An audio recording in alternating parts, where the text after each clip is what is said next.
Hello मित्रों, मैं उस चैनल का होस्ट और आपका दोस्त सुमित नागरकोटी। और आज मैं आपको ब्लैक मैजिक पे बेस्ड एक स्टोरी सुनाने जा रहा हूँ। तो प्लीज़ अंत तक ज़रूर देखना, ये स्टोरी आपको ज़रूर पसंद आएगी। तो चलिए स्टोरी शुरू करते हैं। मेरा नाम रघुवीर है। मैं अपनी पत्नी अंजलि के साथ एक पुराने मकान में रहता था।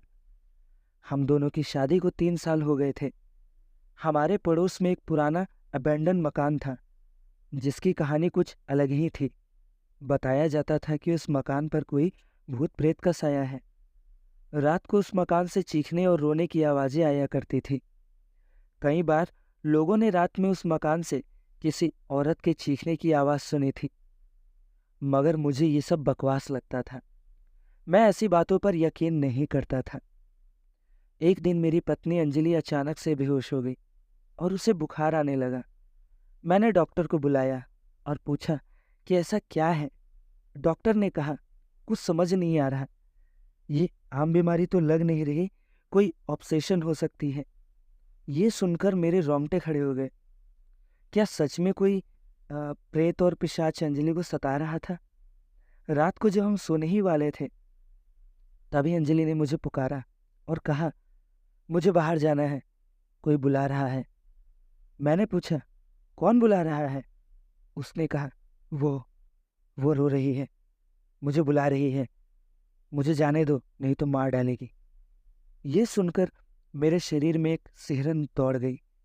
मैं अंजलि को रोकने की कोशिश करने लगा, लेकिन वो मेरी पकड़ से छूटकर बाहर की ओर भागी। मैं उसके पीछे पीछे भागा और देखा वो अबेंडन मकान की तरफ जा रही थी, जहां से रोने की आवाजें आ रही थी।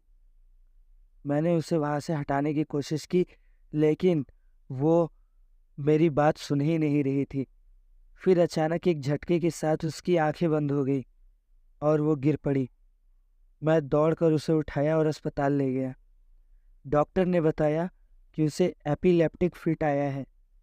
मुझे समझ नहीं आ रहा था कि ये सब क्या हो रहा है।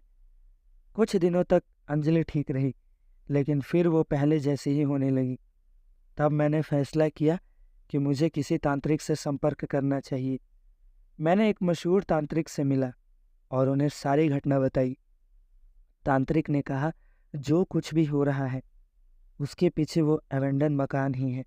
मेरा मानना है कि उस मकान में कोई भूत या पिशाच का वास है, जो अंजलि को अपनी तरफ आकर्षित कर रहा है। मुझे लगता है कि हमें उस मकान की तलाशी लेनी चाहिए। मैं उनके साथ उस मकान के अंदर गया। हमने ढेर सारी काली और लाल मोमबत्तियां, विद्रुप मूर्तियां और कई अजीबोगरीब वस्तुएं पाई। तांत्रिक ने कहा कि ये सब शैतानी चीजें किसी तांत्रिक ने रखी है। शायद कोई काला जादूगर यहाँ कुछ करना चाहता था, पर अधूरा रह गया। हम सभी चीजें इकट्ठा करके जला दी और उस पूरे मकान की सफाई की। तांत्रिक ने कुछ मंत्रोच्चारण भी किया और फिर वापस लौट गए। उसके बाद से अंजलि बिल्कुल ठीक हो गई। उसे किसी चीज के लुभाने की कोशिश नहीं होती।